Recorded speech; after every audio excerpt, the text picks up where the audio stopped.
16th chapter of the book of Revelation is one of the most exciting chapters in the Bible. And I'll give you two reasons why that's so. First of all, Revelation 16 is one of a very small number of chapters in the Bible where we can actually identify where we are in the outworking of the purpose of God. We can look at the broad spread of the purpose of God and say, this has happened, but that hasn't happened yet. And Revelation 16 is one of those chapters where we can actually pick out where we are. The other thing is that Revelation 16 is one of another very small group of chapters in the Scriptures where we can identify at what point in the outworking of the purpose of God the Lord Jesus Christ returns. You can draw a red line between two verses or maybe in the middle of a verse and say, that's where the Lord returns. And there are very, very few chapters in the Bible where both of those things hold true. So that we can see not only where we are, but where the Lord Jesus returns. And Revelation 16 is one of those chapters, which is why I find it so exciting. The flip side of all that are these two things. First of all, you're going to have to wait till the second class before we actually look at that, because it's in the 6th vial. And secondly, whether you get as excited as I am about that depends on your view of the book of Revelation. Because there are three ways of interpreting the book of Revelation, as you may be aware. There's first of all the preterite view, which says that most of the signs and symbols in the book of Revelation were fulfilled in the past, back in the time of the siege of Jerusalem by the Roman army in AD 70. That was what most of the focus of Revelation was about. And the rest is going to be fulfilled in a relatively short period of time. 3.5 years, or maybe it's 7 years, depending on who you read, right at the time of the end, just about the time of the coming of the Lord Jesus Christ. That's the preterite view. The futurist view says that only a very small part of the book of Revelation has already been fulfilled. First 4 seals, probably, in chapter 6. And all of the rest of it is going to be fulfilled in a short period of time, 3.5 years, or maybe 7, depending on who you read, right at the time of the end, just before the Lord Jesus Christ returns. And then there's the continuous historic view, which says that the book of Revelation has been being fulfilled from almost the very time that it was written, almost before the ink was dry on the parchment, right down to our own day and beyond. I'm working on a chart which isn't ready for publication yet, sadly, but a chart that shows every year from AD 96 to 2016. And in every single calendar year on that chart, some part of the book of Revelation is being fulfilled. There is not a single gap of a year. It is continuous and it's historic.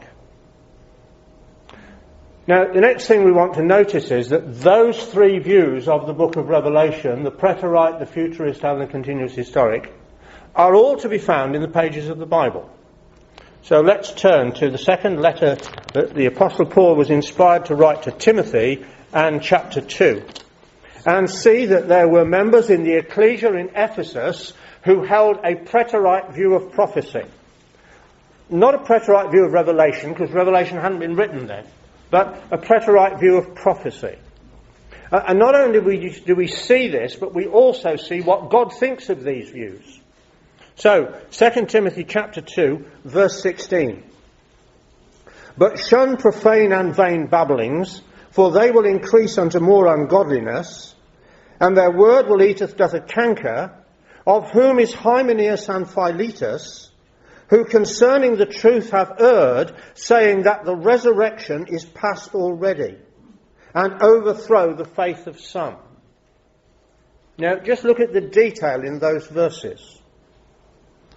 The teaching of these individuals, Hymenaeus and Philetus, leads to ungodliness. Wrong doctrine always results in wrong walk. And the right understanding of when the resurrection happens is part of the truth.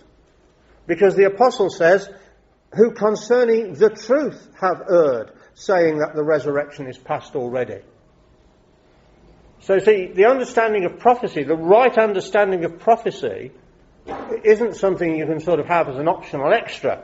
in addition to your faith in the saving work of Christ, it's all part of the truth that's revealed in the Scriptures. And the result of this error of these two individuals was the faith of some was overthrown. So it's a pretty serious issue. And the Apostle Paul is warning Timothy against these people. So that's the preterite view. Now what about the futurist view? Well, turn much further back now to the prophecy of Ezekiel in chapter 12. God was revealing through Ezekiel, his prophet, what was going to happen to the city of Jerusalem and the people who were living there. That the city was going to be taken by the Babylonians. And many of the people were going to be slain, and some of them were going to go into captivity. And there were people around in Ezekiel's day who were mocking all this. Ezekiel chapter 12 and verse 22. And the word of Yahweh came unto me, saying, Son of man, what is that proverb that ye have in the land of Israel, saying, The days are prolonged, and every vision faileth? Oh, what Ezekiel's talking about? It's a long way off into the future. Not going to happen in our times. Maybe it won't even happen at all. Verse 23, Tell them therefore, Thus saith the Lord Yahweh, I will make this proverb to cease, that they shall no more use it as a proverb in Israel. But say unto them, The days are at hand, and the effect of every vision. For there shall be no more any vain vision, nor flattering divination within the house of Israel. For I am Yahweh, I will speak, and the word that I shall speak shall come to pass. It shall be no more prolonged. For in your days, O rebellious house, will I say the word, and will perform it, saith the Lord Yahweh. Again, the word of Yahweh came to me, saying, Son of man, behold, they of the house of Israel say, The vision that he seeth is for many days to come, and he prophesieth of times that are far off. That's futurism. Therefore say unto them, Thus saith the Lord Yahweh, There shall none of my words be prolonged any more, but the word that I have spoken shall be done, saith the Lord Yahweh. God sent Ezekiel to warn them. They made his words of non-effect by their interpretations. Oh, it's a long way off. It's way into the future. We're okay. Jerusalem isn't going to fall anytime soon. And God remonstrated with his people, and particularly with those who held that view. Now, what about the continuous historic? Well, turn to Matthew 24, the Olivet prophecy of the Lord Jesus Christ. And remembering it is the same Lord Jesus Christ who gave this revelation to his servant John. And just look at the structure of the Olivet prophecy in Matthew chapter 24. The disciples had asked the question in verse 3, Tell us, when shall these things be, and what shall be the sign of thy coming and the end of the age? That was the question. When is it going to happen, Lord? Now, as we go through, just notice the time words. Verse 4, Jesus answered and said unto them, Take heed that no man deceive you, for many shall come in my name, saying, I am Christ, and shall deceive many. So there's going to be some other views about. There's going to be some different interpretations. There's going to be some false prophets. Verse 6, And ye shall hear of wars and rumours of wars. See that ye be not troubled, for all these things must come to pass, but the end is not yet. See the time marker. Wars and rumours of wars, they are not a sign of the end. No, the end's some way after. 4 verse 7, Nation shall rise against nation, and kingdom against kingdom. There shall be famines and pestilences and earthquakes in divers places. All these are the beginning of sorrows. So watch, he says. When you see these things, know that this is the beginning of a sequence. Verse 9, Then, after that, shall they deliver you to be afflicted, and they shall kill you, and you shall be hated of all nations for my sake. And then, another time word, shall many be offended, and shall betray one another, and hate one another, as a result of that persecution. And many false prophets shall arise, and shall deceive many. Verse 14, And this gospel of the kingdom shall be preached in all the world for a witness unto all nations, and then shall the end come. So there's another marker. The gospel's got to go out and be preached in all the Roman world. And the epistle to the Colossians, the Apostle Paul says that happened. It was done in his day. And then shall the end come. End of verse 14. After the gospel has been preached to all nations. So verse 15, when ye therefore shall see the abomination of desolation spoken of by Daniel the prophet stand in the holy place, whoso readeth let him understand, then let them which are in Judea flee to the mountains. Let him which is on the housetop not come down to take anything out of his house, neither let him which is in the field turn back to take his clothes, etc. That's the final sign. When you see the abomination of desolation, interpreted in the Gospel of Luke as Jerusalem encompassed with armies. And it was at the end of this sequence. And those who had heard the Lord's words and understood them said, this is it. Jerusalem's surrounded with armies. He said, get out. How do we do it? And then suddenly the Romans withdrew and out they went, the faithful ones. And they went to Pella and they survived. And then the Romans came in, ring of steel around the city, and that was it. See how continuous this prophecy is. Step by step, Jesus is taking them through the events which he knew would happen, that they might know where they were in the outworking of the purpose of God and might be ready when the key event came. Now, this continuous historic view of prophecy has been around for centuries. Let me just show you a quotation that goes back over 1,000 years. This is a quotation from a Roman Catholic archbishop who has read 2 Thessalonians 2 and the epistles of John and has understood that those prophecies apply to his own pope.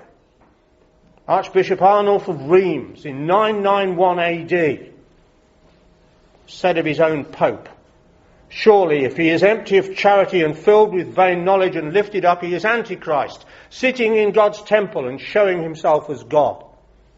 Quoting there from the epistles of John and 2 Thessalonians 2. He understood those prophecies and correctly applied them back in 991 AD. Now, the Reformation, which took place after the dark Middle Ages, revived interest in the Bible. And Protestants started to study the Bible and see that these prophecies indeed were about the papal system, the Roman Catholic system. And then the Counter-Reformation took place, and the Papacy tried to counter what had happened in the Reformation. And so his Jesuits started writing expositions of the book of Revelation. And in 1603, the Jesuit Alcazar wrote a book which was called Investigation of the Ancient Sense of the Apocalypse, which was a Preterite view of Revelation and pointed everything into the past. And in 1585, the Jesuit Ribera published his commentary on Revelation, which was a futurist view and pointed everything forward to the future.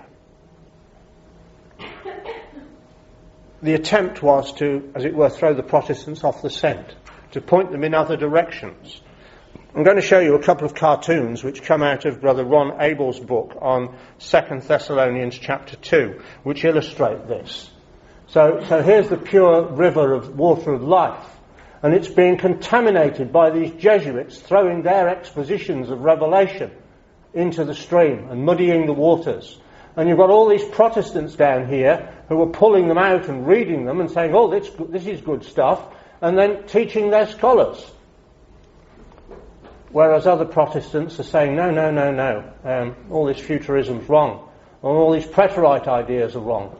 And the lists are there. If you get Brother Ron's book, you can see which of these scholars were sound in taking a continuous historic view, which were futurists, and which are Preterites. And here's the other one. So here's all the Protestants, Bishop Eliot, there's Wycliffe there, and Tyndall, and Sir Isaac Newton, all firing their cannon at the Pope, Revelation 13, 2 Thessalonians 2, the prophecies of Daniel. And the Jesuits are saying, no. Here's the Antichrist, way back in pagan Rome, fire behind. And this other lot of Jesuits are saying, no, fire higher. There's the Antichrist. He's way into the future. They're trying to divert the fire away from the Pope. And sadly, those views have come into Christadelphia. And I'm going to put on the screen now 2 quotations taken from 2 books on the book of Revelation, written by Christadelphians, specifically about our subject tonight, Revelation 16. Here's the first one. This is the Preterite view. Biblical exposition of the 7 vials is extremely difficult, partly because their final fulfillment appears to be still in the future. See how vague the language is. But he doesn't know what the vials are about, because he thinks they're in the future. And here's the futurist one. As to the interpretation of these signs, the uncertainty in connection with the still future trumpets, because he believes the trumpets haven't been fulfilled yet, is yet more a factor here. So we don't know what the trumpets are, we haven't got a clue what the vials are going to be about. So if I took the Preterite view or the futurist view, and was standing here this afternoon, I really wouldn't have anything to say to you. But I don't. I take the continuous historic view. That we have first of all the seals, which are judgment on pagan Rome, from the time of the writing of the Apocalypse, AD 96, to AD 324, when the last pagan emperor was overthrown.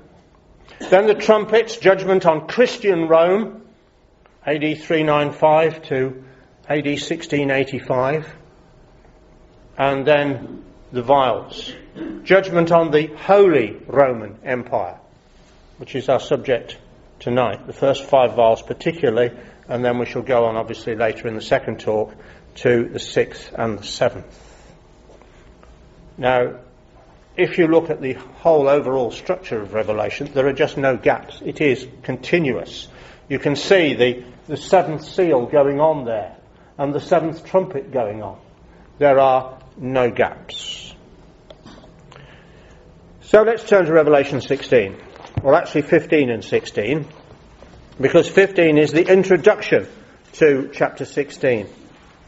And let's just take an overview of these chapters. Before we start getting into the detail about what this vision is about, let's just have a look at the language. So, Revelation 16, verse 9. Men were scorched with great heat and blasphemed the name of God, which had power over these plagues, it says. There are plagues here. Revelation 16 and verse 4. And the third angel poured out his vial upon the rivers and fountains of waters, and they became blood. So what rivers turned into blood? Revelation 16 and verse 13. I saw 3 unclean spirits like frogs. So we got frogs around. Verse 2. There fell a noisome and grievous sore upon men. Verse 21. There fell upon men a great hail out of heaven. Verse 10. The 5th angel poured out his vial upon the throne of the beast, as we shall see in a minute, and his kingdom was full of darkness. So 16 verse 10 again, there's the throne. It is thronos in the Greek, the throne of the beast. And 16 verse 12. The 6th angel poured out his vial upon the great river Euphrates, and the water thereof was dried up. And finally, back in chapter 15 and verse 3, we've got people singing the song of Moses. So when you just look at those 9 words and phrases on the screen, where do they take you back to? Well, they take us back to the Exodus and the plagues which God brought upon Egypt, and Israel going out and crossing through the Red Sea, and on the other side singing the song of Moses. So why is Revelation 15 and 16 pulling all this language out of the early chapters of Exodus? What's going on?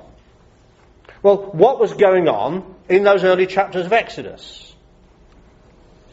God was pouring out his judgments upon Pharaoh's Egypt, on the political religious power, because the plagues, remember, were against all the gods of Egypt, the political religious power which was persecuting God's people, the nation of Egypt. So then we would expect, because Revelation by the Spirit draws all that language out of that context, we should expect a parallelism. And there is indeed one. Because Revelation 16 is about the judgments of God poured out on a political religious power or powers which were persecuting God's people. And we're going to see in the first part the Catholic Holy Roman Empire, and in the second part the Muslim Ottoman Empire, which are judged by God. So there's our first bit of background. That's what's going on. And this is, of course, the third series of 7 judgments. We've got the seals in chapter 6, the trumpets in chapters 8 and 9, and now the vials in chapter 16. Not got time to go through this in detail, but there are a whole series of parallels between the trumpets and the vials. And we're going to pick up one or two of these as we go through. But you see the parallelism of language. God is judging a similar system in each case. The Christian Roman Empire in chapters 8 and 9, the Holy Roman Empire in chapter 16. So, how do we establish what the vials are all about? Well, what's the context in Revelation of chapter 16? Chapter 15 is clearly the introduction, so it's not chapter 15. So, is the context of Revelation 16 chapter 14? Well, if you look at chapter 14, we find it begins with the Lamb standing on the Mount Zion with 144,000 with his Father's name written in their foreheads. So, the Lord Jesus Christ is now on the earth. The saints have been judged. They have been immortalized. And in verse 6, the everlasting gospel goes forth to all the nations. That's quite a bit further forward than we are in Revelation chapter 16, where we have, as we shall see in part 2, the actual return of Jesus to the earth. So I would suggest that Revelation 14 is not the background to chapter 16. It's actually further on than chapter 16. So we go back to Revelation chapter 13. Verse 1, I stood upon the sand of the sea and saw a beast rise up out of the sea. There's a clue. Because we've got a beast in Revelation 16 verse 10, and we've got a beast in Revelation 16 verse 13, which we shall come to in a bit. So here's a beast rising up out of the sea. He's got 7 heads and 10 horns, 10 crowns, names of blasphemy, and he's a composite beast of all the bits and pieces of the 4 beasts of Daniel chapter 7. And notice at the end of verse 2 of Revelation 13, the dragon gave him his power and his throne, same word as chapter 16 verse 10, where the 5th angel poured out his vial upon the throne of the beast. So there's a link. And great authority. And then we see in chapter 13 the rise of the beast of the earth in verse 11. I beheld another beast coming up out of the earth, and he had 2 horns like a lamb, and he spake as a dragon. And chapter 13 goes on to tell us some of the things which this earth beast did, and finishes up with his number, but doesn't tell us anything about his end. So I suggest that chapter 13 is actually a precursor to chapter 16, where we are going to see the end of the beast. This is where he starts. So, Revelation 13, we've got the rise of the sea beast, the persecution of the saints there in verse 7, and then we've got the rise of the earth beast. It tells us about the mark of the beast and his number, and that's where it stops. So, it would be reasonable, I suggest, to assume that Revelation 13 stops there, and then Revelation 16 picks up, because we have the throne of the beast affected in the 5th vial. Chapter 12 is clearly about an earlier time. It's about the rise of, first of all, the pagan Roman dragon, and then the Christian Roman dragon, which followed on from him. But if we go back to chapter 11, we find the two witnesses in chapter 11, and chapter 11 verse 13, "The same hour was there a great earthquake, and the 10th part of the city fell. And in the earthquake was slain of men 7,000, and the remnant were affrighted, and gave glory to the God of heaven. The second woe is past, and behold, the third woe cometh quickly." And the great earthquake there can be identified as the French Revolution. And I believe that Revelation 11 leads up to the point where Revelation 16 starts. Because the French Revolution was the great catalyst which led to the end of the Holy Roman Empire after 1,000 years. And it's the last event that's recorded under the sixth trumpet. And then when we come to Revelation 16, we get the outpouring of the vials, bearing in mind that the seventh trumpet, as we saw on the earlier chart, just continues on. So then, Revelation chapter 16 and verse 1. "I heard a great voice out of the temple saying to the seven angels, Go your ways and pour out the vials of the wrath of God upon the earth. And the first went and poured out his vial upon the earth, and there fell a noisome and grievous sore upon the men which had the mark of the beast." That's a link back to Revelation 13, because that's where we saw the mark of the beast appear. "And upon them which worshipped his image." And the image is a link back to Revelation 13, because the earth beast created an image and caused men to worship it. So we've got some clear links of language back to our foundation chapters in Revelation 13 and Revelation 11. So, what was the state of affairs in France at the end of the 18th century? Well, France was divided into three groups, which were called the first, second and third estates. The first estate was simply and solely the Roman Catholic clergy. There were hundreds and hundreds and hundreds of them. They made up 0.5% of the population of France. They lived in incredible riches, and they paid no taxes. The second estate was the nobility and the artisans, what we might call the upper and middle classes today. The nobility, they also paid no taxes, 1.5% of the population. The third estate, the merchants, the artisans, the peasants, 98% of the population, paid half their income in taxes to maintain the government and the nobility and the Roman Catholic clergy in the positions they were accustomed to. And the third estate didn't like this. But when the Estates General were called together, all three of them, the first and second ones could outvote the third. Although they were a tiny percentage of the number of the population, they had 2 votes for 1. So they always outvoted the third estate. And humanism began to rise in the third estate. They began to question the divine right of kings to rule and the church to say what was right and what was wrong. And eventually, the people revolted. The people of the third estate revolted against the first and second estates. 1789, with the cry, "Liberty, equality and fraternity," which you can see on the great buildings in France. And the Catholic Church and the government of France were overthrown. The leader of the revolution was Maximilien Robespierre, and there was a Frenchman called Monsieur Guillotine, who invented a very handy device for putting people's heads off. And tens of thousands were killed in what was called the Reign of Terror, including most of the Catholic clergy. There fell a noisome and grievous sore, says Revelation 16 verse 1, upon the men which had the mark of the beast and them which worshipped his image, those who were involved with Catholicism.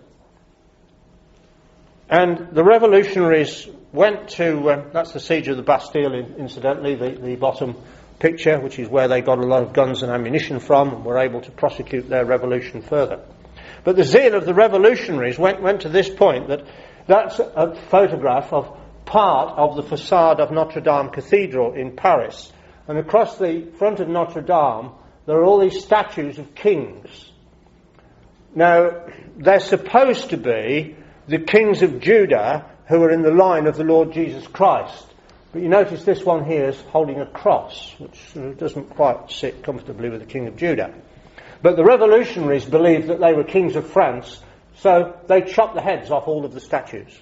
because they didn't think it was right for a man to wear a crown on his head. They were absolutely against monarchy and royalty. And after the revolution, of course, eventually statues were restored. But that was the sort of extent that they went to. And they turned Notre Dame into a corn store. They said there was a goddess of reason, which they worshipped. And they changed everything that they could change, including the calendar. They had a 10-day week. So they were all for the metric system. But it didn't work. And eventually Robespierre went to the guillotine because they thought he'd got too much power. And a group of people known as the Directory ruled France. All the surrounding nations in Europe were going to war against France because they didn't want this spirit of revolution to spread to their countries. They didn't want their kings and queens to have their heads cut off.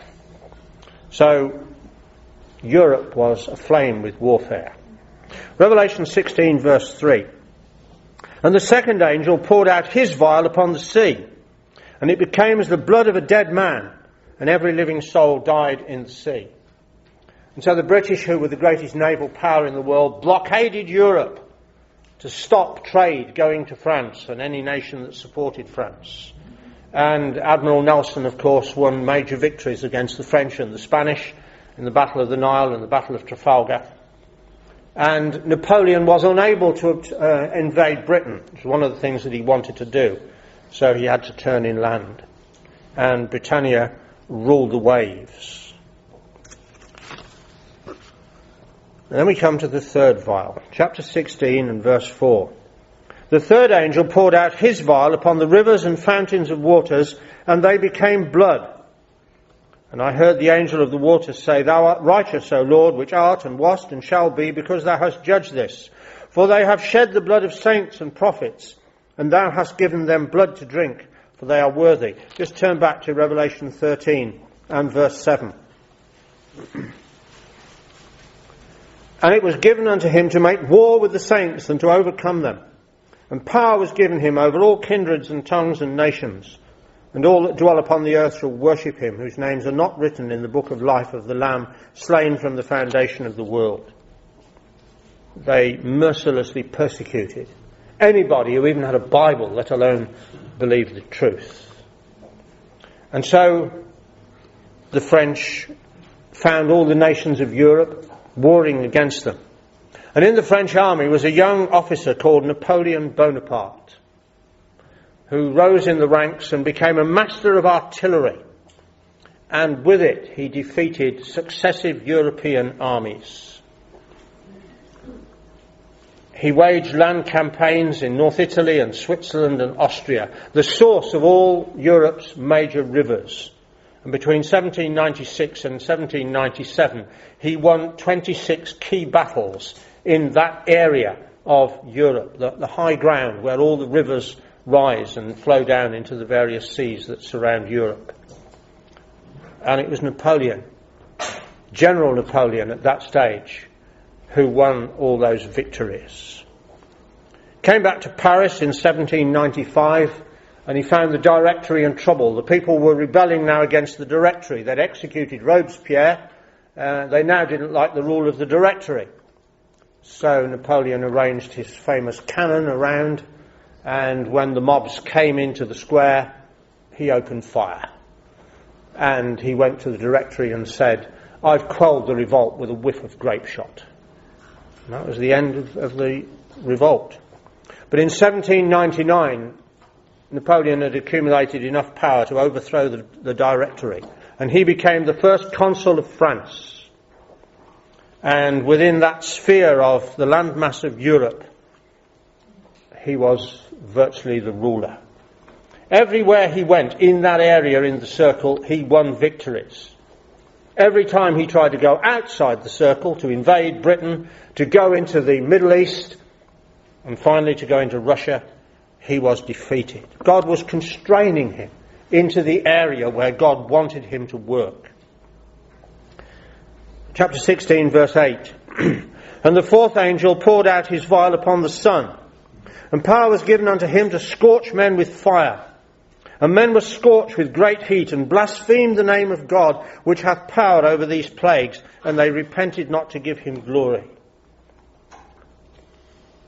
In 1806, to be precise, on the 6th of August 1806, Napoleon went to Vienna and dethroned the Emperor Francis II, a member of the family of the Habsburgs, who are still around to this day. Some of you may remember the incident in the European Parliament when Pope John Paul II went to address the European Parliament.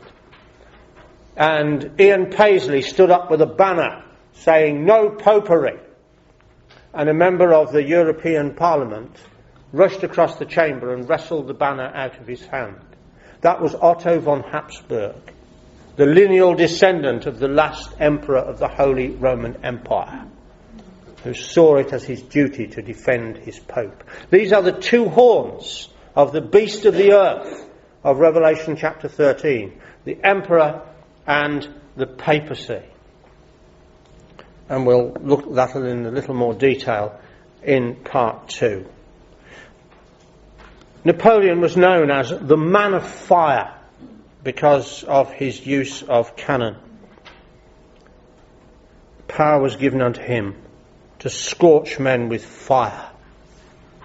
In the Battle of Austerlitz, which was one of his most famous victories, his spies stole the trumpet signals of the Russian armies. And Napoleon in the morning mist arraigned his cannon and then got the French trumpeters to blow the Russian signals and lure the Russian army forward. And they came forward rank after rank, straight into the line of fire of his cannon, and were cut down. He was indeed the man of fire. And by 1808 he was the emperor of virtually all of Europe. But there was one horn of the beast left. He'd overthrown the imperial horn, but there was still the papal horn. Verse 10. And the fifth angel poured out his vial upon the throne of the beast, and his kingdom was full of darkness, and they gnawed their tongues for pain, and blasphemed the God of heaven because of their pains and their sores, and repented not of their deeds. So Napoleon went to Italy, and he took Pope Pius VI prisoner and jailed him in France. And there in the top picture is the Pope and his minions pleading with Napoleon to spare them. And Napoleon wouldn't. So they elected a new Pope, Pius VII, put him on the papal throne in Rome. In April 1809, Napoleon came back and took the next Pope prisoner and put him in jail in Fontainebleau in France. And the Roman state was abolished. The Pope was banished from Rome. The two horns of the earth beast of Revelation 13 had both been cut off, and the Holy Roman Empire was no more. God's judgments had been executed upon it by this remarkable man, Napoleon Bonaparte, God's instrument against the Holy Roman Empire. There's three quotations from Napoleon. I am the successor not of Louis XVI, the French king, but of Charlemagne. He went right back. Charlemagne became the emperor of Europe. We shall look at him again in part 2. Napoleon was not a religious man.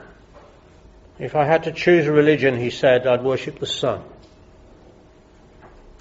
He tasted command, he tasted power, and he went on until God had finished with him.